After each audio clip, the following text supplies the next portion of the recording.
Have you ever dreamed of escaping poverty using nothing but your talent? Neymar didn't just dream it, he made it real. Neymar da Silva Santos Jr. was born on February 5, 1992, in Mogi das Cruzes, a humble city in São Paulo, Brazil. From day one, his life was marked by scarcity. He came from a working-class family where money was tight, and opportunities were even tighter. His father, Neymar Jr., had once been a footballer himself, but his career never took off. Still, what he couldn't achieve on the pitch, he planted as a vision in his son. When Neymar was just 4 months old, his family was involved in a terrifying car accident that almost took their lives. For most people, that could have been the end. But for the Neymars, it was just the beginning of a story that would defy every odd.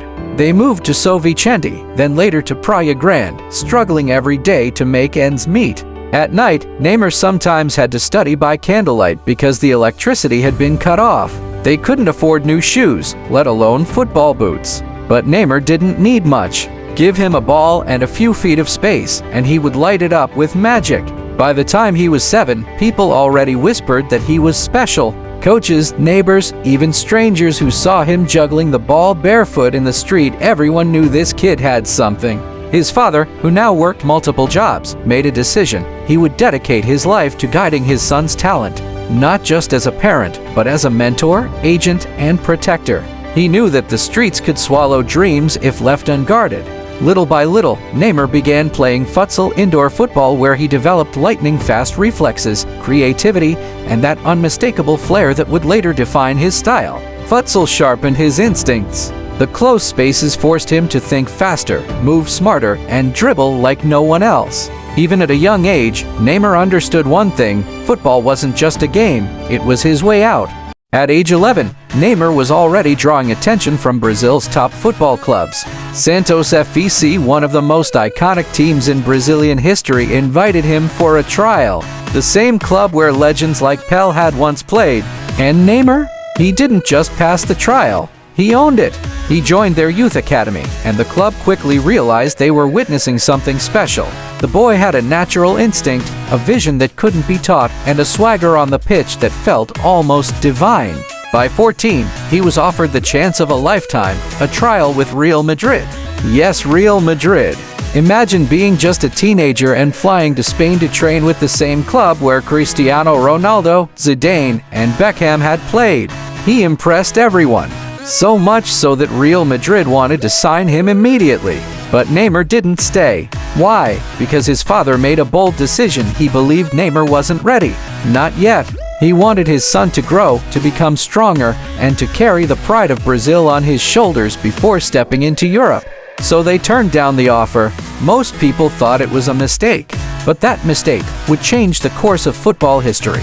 Back at Santos, Neymar exploded onto the professional scene. At just 17, he made his debut with the senior team and immediately turned heads. His dribbling, his speed, his creativity, he played like someone who had the ball on a string. In 2010, just a year after debuting, he won the Best Player of the Year award in the Campeonato Paulista. He scored breathtaking goals, ridiculous assists, and more importantly, he brought joy back to Brazilian football. By 2011, Neymar led Santos to win the Copa Libertadores, the most prestigious club tournament in South America. It was the first time Santos had won it since Pelé. That moment, it solidified Neymar as Brazil's next big hope. He was more than just a footballer. He was an icon, a brand, a phenomenon. His fame skyrocketed. Sponsorships rolled in. Nike, Red Bull, Panasonic. He was on magazine covers, talk shows, billboards. Yet, behind the fame, he was still that kid from Mogi das Cruzes. Still hungry, still dreaming. And now, the biggest clubs in the world were circling. Barcelona, Real Madrid, Manchester United, Chelsea, they all wanted him. The question wasn't if Neymar would leave Brazil, it was when and where.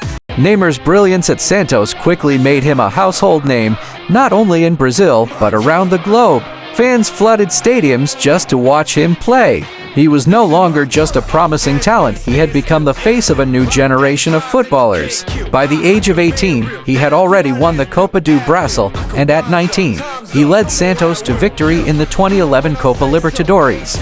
That win was monumental. Santos hadn't claimed that trophy since the era of Pelé. Neymar was now being compared to the legends of the past, and some even dared to say he was Brazil's next king.